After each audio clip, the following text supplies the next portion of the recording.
Alive and Well STL is a presentation of the St. Louis Regional Health Commission and RareGem Productions to build a healthier St. Louis. Power up with the positive. Learn more at OneRareGem.com. That's OneRaregem.com. Support for Alive and Well STL comes from Beyond Housing, helps entire communities become better places to live. Learn more at beyondhousing.org. The Regional Health Commission works in partnership with regional health sector advocates and stakeholders to improve healthcare access, reduce health disparities, and improve health outcomes for the uninsured and the underinsured in St. Louis City and County. Alive and Well STL with Bethany Johnson-Javois, CEO of the St. Louis Integrated Health Network and Managing Director of the Ferguson Commission. Hello and thank you again for joining us today. My name is Bethany Johnson-Javois, CEO of the St. Louis Integrated Health Network and Managing Director of the Ferguson Commission, and most importantly, host of Alive and Well STL. Today we are joined in studio with Dr. Donald Suggs, publisher and executive editor of the St. Louis American. And as we talk and think about what it means for our community to be alive and well, I'm pleased to be speaking with you, Dr. Suggs, this morning. How are you doing? Thank you. I'm fine. Thanks very much. Thanks for having me. Glad to have you. Through your work, as well as the things I know about your life experiences, which I hope to get more into that, you carry a unique perspective globally, locally, regionally, and I'm happy that you could join us to talk about being alive and well. So I'm going to start off with the obvious stuff and then talk about some deeper stuff. The St. Louis American is one of the jewels of our community and has become a jewel of our nation. It gives place to the voice of St. Louisans, the voice, most importantly, of the African American community. And with your vision, the American has the largest readership of any weekly newspaper in the state of Missouri and has a second recognition as being the leading African American newspaper in the country. Is that true? Well, we've been fortunate, yes, in that way. We have won some awards, and we are the largest weekly in the state, yes. What are you most proud of when it comes to the St. Louis Well, I American? think I'm most proud of any efforts that we've made that help us to reflect some of the things that are going on in the community. I think that our value lies in our being an institution that's very much integrated into the community and its concerns and its interests, its values, and its aspirations.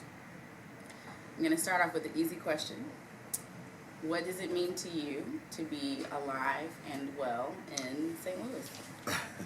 Well, this age in my life, I guess to be alive. Actually, I come from a pretty long line of long livers. My mother's 102. I think that the challenges that we see in our community, and I do think there are some opportunities as well. It's discouraging because a lot of the trends, are not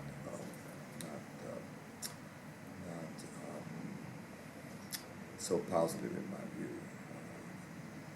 I think that St. Louis in particular, during this time, globalization, all these things that are going on that are really sort of outside our ability to impact them directly, but they do influence our lives and how we are going to be able to make some of the changes that we need to make if we're going to be more successful as a region. So I know you to be someone that prioritizes physical fitness as part of being alive and well. Tell me about your regime and what you do, why you do it. Well, it has changed. As we age, certain things happen inevitably. I was a runner, fairly serious runner for many years, 45 years. And then that wasn't possible, certainly not to do that as I had done for many years before. And so about 4 or 5 years ago, we started strength training, and that also we cross-trained with some aerobic things as well. And I do think, I am absolutely convinced, the data reflects that, and I think in my own personal experience that that cross-training does help to slow down aging. Aging, has to do with cognitive decline and sight, all those things. But I do think, I am convinced that alone, obviously the most important thing probably is genetics. And after that, I think nutrition, and I think also to have a life that has balance, and I think to deal with the spiritual side of your personhood. How do you keep your spirit alive and well? Well, I think that you have to nourish the interior self, and I think it varies with individuals. I mean, I come from a traditional family of faith. You and I share a certain acronym of faith. You want to share that with the Well, listeners? actually, I've never, been a formal member, but I was certainly my early life was shaped by the values and the experiences that I had with people of faith. My mother was very devout. She became Pentecostal, I think, when she was 19, and she's 102. And I've never seen her waver. We were a family of very modest means, but she had a kind of inner strength and a determination, as well as a deep commitment to her children, to her church, to her community. And so at least I was introduced to those values at a very early age. And I mean, I appreciated it then, but I appreciate it even more now as I've grown older. So take us back to your childhood. Your mother clearly is still influential at 102 in your life. You told me that no question was off the table. So Dr. Suggs, how old are you? Oh, well, I'm past 80. How's that? Really? Yeah, my friends tell me that, the problem, I have the same reaction. I look in the mirror, I say, who's that? Because people will feel very differently about you when they hear that age, because I feel very differently about it. And so I'm not at all, it's not about a vanity thing, that I'm still active, I'm still very much involved with a newspaper, with a business that's demanding, and you're still asked to be able to reason and to interact. And I think it just is off-putting for people when they hear that, so that's my only reservation about that. It's a stigma to the age once you say it. I think people, and all of us, we're conditioned in that way. I mean, you walk, and I look in the mirror and I'm saying, who's that? And I didn't get any sense about aging until I was about 70. I didn't even think about it one way or the other, because I'm fortunate to, still be able to be fairly active. And I'm surrounded by friends.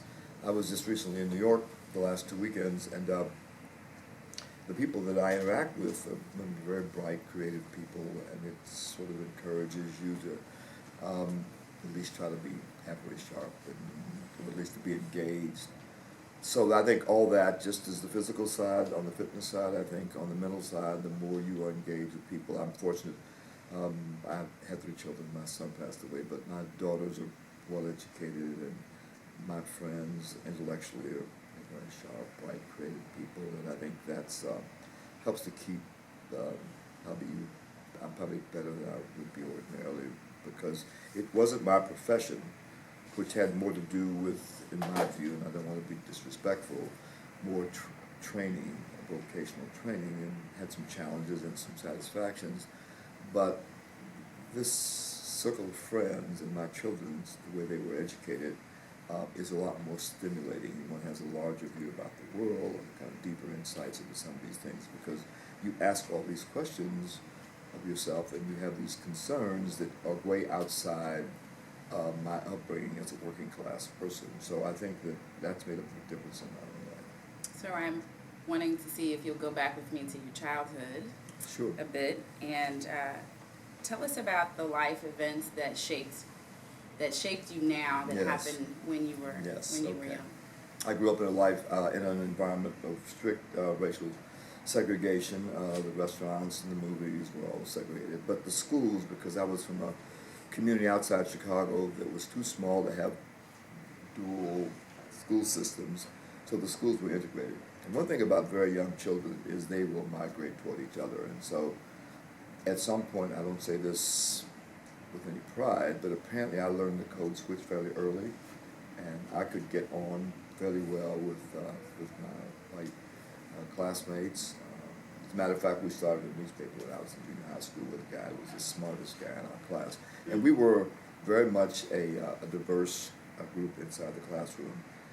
African Americans were not the majority, and we had a number of people from Latin America. We had many people from Mexico, Puerto Rico, Eastern Europe, Croatia, Hungary, Poland. So I had a very varied upbringing. Of course, I didn't realize that at the time. And we had a little bit of a stirring of our politics. We had a school strike, which helped influence me a little bit. Also, we were subject, or at least we were exposed, I was exposed, a number of us were exposed to to labor organizers who came from the East Coast, Brooklyn, probably in retrospect, were communists. They gave you some insight about your circumstances, why you were poor, why your father had this menial job, he was a smart person, and why he tried to explain, put some context around your circumstances. So I think all those things had some influence.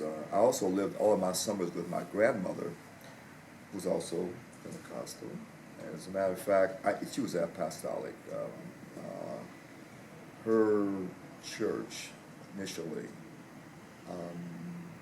was in a residence, and her pastor was a woman, Mother Brazier, who was the mother of Bishop Brazier. So I knew him as a young man coming back from the Navy. So I was exposed, had that experience, but also physically, they lived in a nice apartment, with carpet on the stairs and marble on the side, in the entryway, and a balcony, and we were about a block and a half from a very nice park. In my own hometown, I lived in a basement, and, cold water, and so, but at least I had access, or at least I was exposed. So the political influence, the diversity, the racial diversity, I got on well with my white classmates. And tell me about this first paper that you helped to Oh, co-found yeah, well, I in was high not school. proud I of see that. some stuff coming later. Yeah, it was called The Galloping Gossip, which was really very chatty. My co-publisher was a nerdy guy, and I guess it was a bit more outgoing. Were you the cool guy?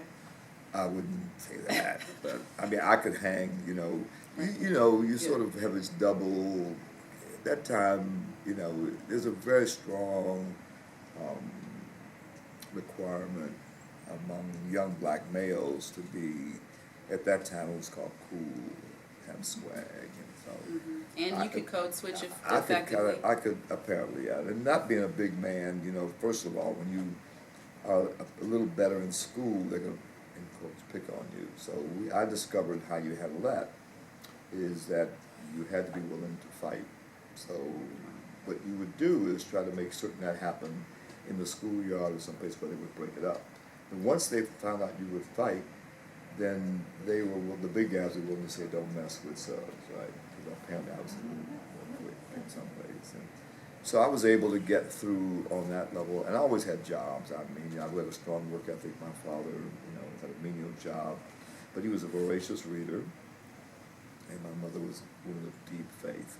So the household was very sacred, and cleanliness was like, was absolutely required. We had to, scrub the floors every day. And I had a sister, and he honored, of course, my mother and my sister.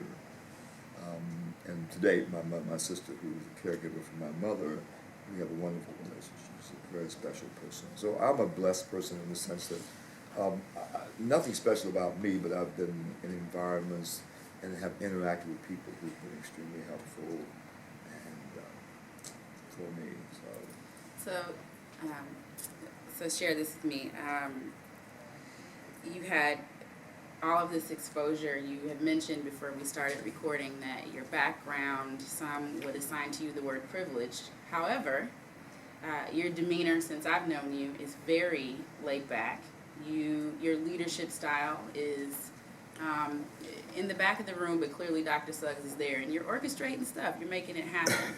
Now, with this calm demeanor, you indicated to me earlier that you're angry.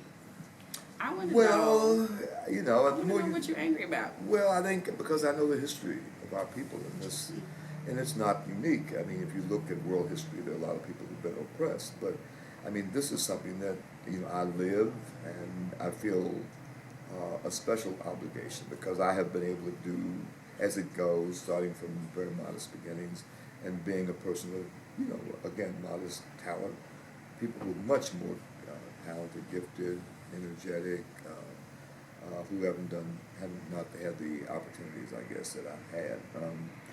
But remember that my brother was murdered, and so I've got all of the history, and I am very strongly connected to African American people. When you're working class, what you aspire to be is middle class. And so I got to middle class, or even upper middle class, one might say, because I was in the art business, and so I was around an environment that was probably a little more, I guess, considered to be more elevated. But what I never wanted to do, and I feel this way so strongly, that those are my people, and I've never seen anybody. I mean, I don't like their behavior. When that boy gets shot down, that's painful for me. I'm not saying because I'm sitting over here traveling and enjoying and having this kind of privileged experience. That I'm not I care for that. I'm not trying to separate myself from that because I do know that the history does not start with just 20 years ago. I mean, I know the nature of slavery. I know how it traumatized people. And I know not all of us, not everybody is affected in the same way. And the more you know, the more you are offended by the way your people have been treated. I mean, my mother had a menial job. My mother's a wonderful person. My father is a brilliant man. He went to third grade. I mean, that was all a part of the political and economic structure and the history of the country. So when you know that and you have a chance to have a little more flexibility, then you have two options. You can say, well, I'm going to go over here where I'm welcome, relatively speaking. The art world takes you into a really very refined, elevated world, and my children went to boarding school. So I've been in environments where people really are living what's considered to be the most, I guess, coveted kind of lifestyle. I mean, the art business takes you to that world. But my cousin Snooki, I mean, that's my root. That's my, and I do understand people who gather together around their concern for their people, and particularly the least of these. And that's why I would say that the values I learned in church, Elder Davis, Elder Blakely, really wonderful men, wonderful men, wonderful men. And my father, and he devoted, to his children. I mean, the abuse that he took, the hardship and the mistreatment that he endured, and the humiliations, so that I could come a step further. So I still feel my father, and I want him to be proud, And I don't want to give the impression that I've lived any kind of exemplary life, but I've never, ever not accepted these values as what were, which should be, the guidelines for living your life, even when I fell short, and I did too many times. You get older, it's easier to be more upright. You mentioned that your older brother was murdered. My younger brother. Younger brother was murdered. What happened? Well, I don't like to get into it. It's painful for me still, It's very painful for me. And Because it lives with you now? Yeah, well, it's my brother. I'm very strongly tied to your family, and he was, taller and better looking and more sensitive and all that, and he just got caught up in some things, and he changed his life, and he got cut down. So it's, it still hurts. It still hurts. As you live with that, and as you move forward with that. Excuse me, sorry. No, it's part of the conversation. Black men have a challenge surviving this world. Yes. Speaking as one, and speaking for your cousin, and speaking for your brother, how do you deal with that? Well, I think that we've got a culture that's, there's no accident. If we looked at the most successful African Americans materially in St. Louis, almost all of them did not come from what I call the urban male upbringing. And I just listened the other day to President Barack Obama. Barack Obama he had no urban male upbringing. And that can be deadly in the kind of society we have, because the values we embrace are not appropriate for our circumstances. What one should be proud of is how I will make things better for my family, how I will make things better for my community. And we get caught up in things that I think just are not, that are almost backwards. What makes you, why would you want swag? What you should want in a spouse is a good father, And what you should want in a spouse is a good, a good person. The idea of clothes, cars, all that, that unfortunately I think has seeped too much into the culture. And there's some things, as I said to you earlier, I mean, I don't separate myself from any of this, but I do call it what it is. I mean, it is wrong for people, particularly people who have suffered.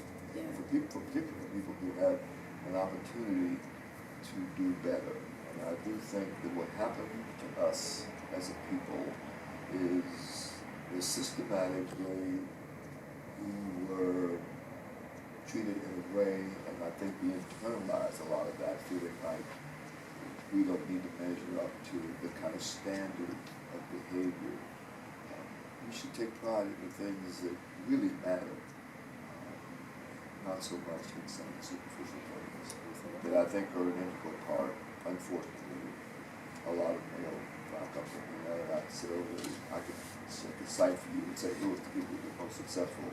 Almost all of them come from our traditional black male upbringing.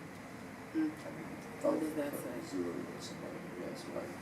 Because that upbringing, Barack Obama would not be president of the United States if he'd come up in a black urban setting and absorbed the culture. He would not be president of the United States today because there'd be some stuff on him that he'd done, we should have done. And I'm not talking about smoking joints. So, no, it's one of the problems we have. I think that any people who are oppressed, you have to start. The most important, significant thing you have to do is you have to start there. You have to kind of live that, find some way. And I do think for African Americans, the most likely place they could find that to purge some of this mark of oppression is through faith. I'm not in a good position to be speaking about that with authority. But after all, having lived a long time and been around a lot of conversations, discussions, I think for us, I hope it to be progressive, because, they've used Christianity to enslave people. They legitimize slavery. They say themselves to be about, they legitimize apartheid. They legitimize Jim Crow. They legitimize the Ku Klux Klan. Well, that's a perversion of Christianity. We could embrace it as a way, as a road to our liberation, which is what we need. Even our material poverty is not nearly as significant as the slavery of the mind. There's a difference between being a slave and being enslaved. The enslaved person is simply confined, locked down, restricted physically. The slave is a person where they've got to you and convince you are lesser human being. That's deadly for a people. And you talked about earlier, and I really appreciated how you put it, purging the mark of oppression. And this show and the communication that we're receiving is purging the mark of trauma, purging the mark of pain. Even you yourself have kind of said there are certain places that you can't even allow yourself to go because of the pain of loss and of grief and of love.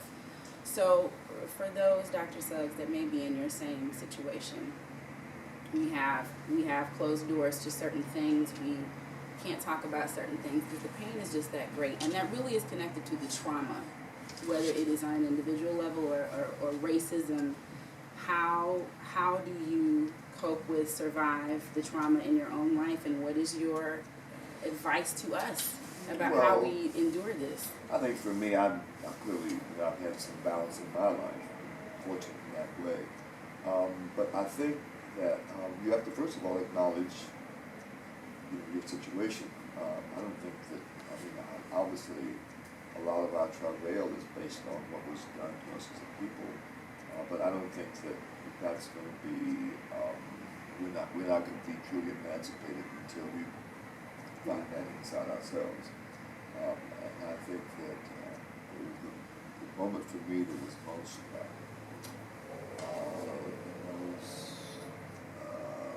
I was most optimistic in the 60s because you had people there who were arguing they didn't want to be dealt with in that way. And I see the millennials that protested the shooting of Michael Brown, that same kind of notion that you don't want to be treated in that way. You want your humanity, you want to be dealt with your fullness.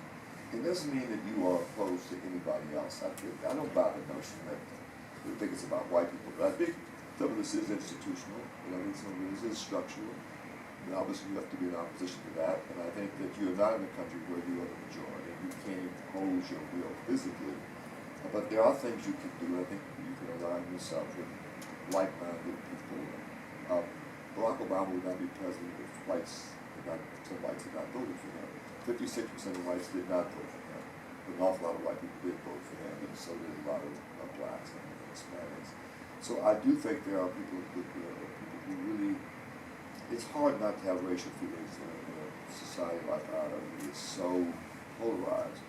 But it doesn't get in the way. I do think there's goodness in people, and I do think that most people would rather be aligned with what is good, what is fair, what is just. There are people who are on extremes, obviously, but I think that I still have faith in what do you think about, given post the uprising and the agitation that's happening around Ferguson?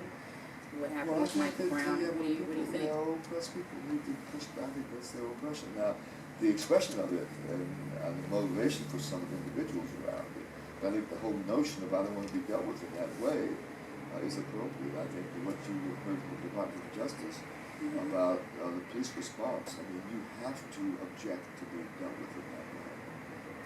And we know that we know that they're prepared to deal with that issue. Law enforcement is essential, necessary, but it has to have boundaries. We have to insist that humanity be respected. You just can't leave people to say, listen, those are unruly folks over there, and that's where all the crime comes from. So listen, you got free reign to mistreat them. So whether it's in neighborhoods, in prisons, you cannot accept the denial of people's basic humanity. To do that is not only what it does to the victim, but what it does to you, the perpetrator. And I'm so delighted now to see that this Confederate flag has been revealed for what it is. It is a symbol of what was vile, evil in our history, and we need symbols that are more represent reconciliation. These monuments are being praised because this was supposed to be an honor of the war fought by Southerners. It's absolute nonsense. The war was fought around slavery. I don't think every individual that is involved in the Confederate forces realize that. But basically and unequivocally, it was about slavery, period. And what role has media played in projecting both the lie and the truth? Yeah, well, you write the history, and its history is more, kind. But the reality, and I think all the scholarship, it's not me saying this, the scholarship says unequivocally, and they say in their writings of Confederacy that we have a people here who are subject people, and appropriate because we are superior. The white supremacy was accepted, not just in the South and parts of the North as well. But this is a long story. I'm sorry we don't have time. No, it's okay. I think I've only got 2 more thoughts to ask you about, and you can see what you have left that you just want to share because you want to. Because when you get to be 80 plus, you can do what you want to do. Well, I don't know about 80 plus. I think that I hope that I'm not. Is that the cognitive decline I talked about has to start to study? People age differently. People my age, they expect you to be. When you get on the subway, the first time I was 75 or something, and I'm on the subway, and this young fellow, gets up and says that we're in my seat.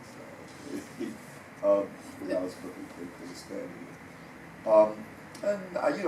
As long as you are able to, think fairly clearly, try to. So I'm being a little bit defensive about that. So here's my two.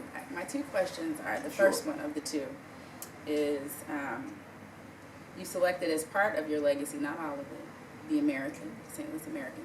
What is the purpose? What is the overall mission of the American? What does it do for us? What we seek to do, our mission is to try to create something that is credible, that is relevant, and that is helpful as a community tries to address some of the challenge that it has. So I see ourselves ideally as being more integrated into the community and all of the aspects of the community, which, as you know, is it's increasingly diverse community itself.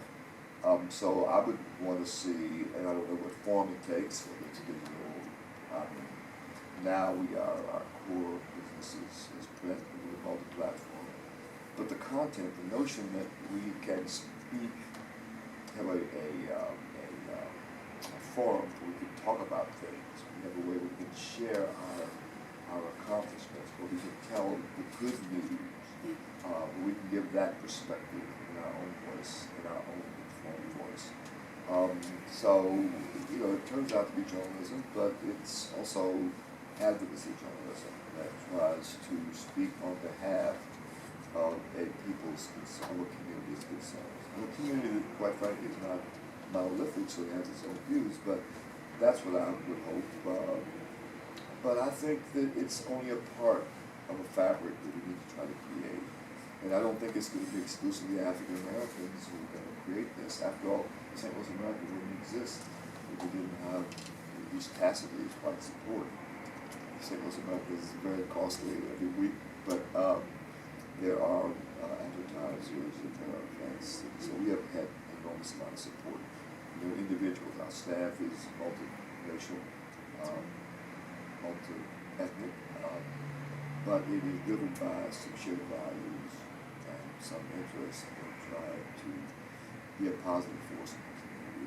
We happen to be targeting the African Americans, but 20% of our 18% of our leadership is not African American.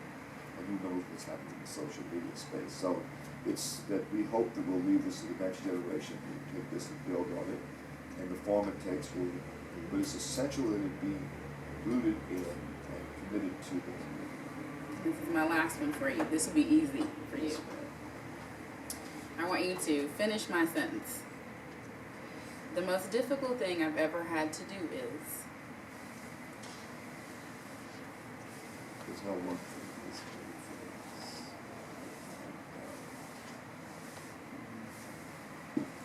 my son passed away. The turning point in my life was. No epiphany. I think it was a process over time. I've changed my perspective the most when it comes to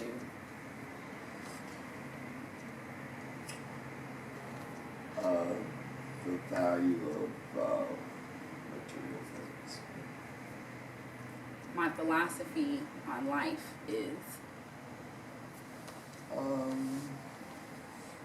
Try to be of service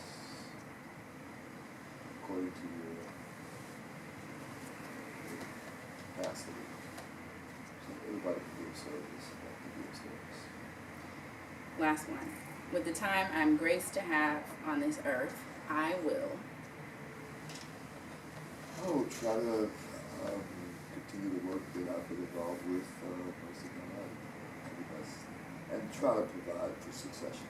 I think that often institutions that have some value that you don't provide for succession. So it's very important that how you try to provide for succession. No, we didn't talk about something I know something about. Talk about something. Talk about something. I recommend people go to see this wonderful show. It's called Sanufu. It's about art from Africa. I used to be in that business, so it's one of those things. St. Louis has lots of things that we probably could improve upon, but there's some wonderful things here, particularly on the cultural side, and that's one of the things I would not miss. It's called Sanufu. It's at St. Louis Art Museum. From now until when? I think until September. It's only 3 venues: Cleveland, I think St. Louis, and then it's going to France. Well, I will personally do that. Thank you for sharing that good news. Anything else you want to share? Well, nothing except I think that, the wider view about the world, I think the more you understand that, sometimes we tend to be a little bit provincial, limited in our thinking. We need to have a broader view about the world, and we companies I think the sooner we can have a broader view, the probably better for particularly those who are, for whatever reasons, in this leadership position. Love and respect to you, Dr. Suggs. Thanks for Thank you so everything much you've done for for having me me. personally Thank you very much. and for this community. Thank you. Thank you. If you, your family, or your organization is interested in talking about how we better the well-being of the region, sign up for more information, join the conversation, log on to aliveandwellstl.com, and let's build a plan on how we can work together and improve our overall health and become alive and well.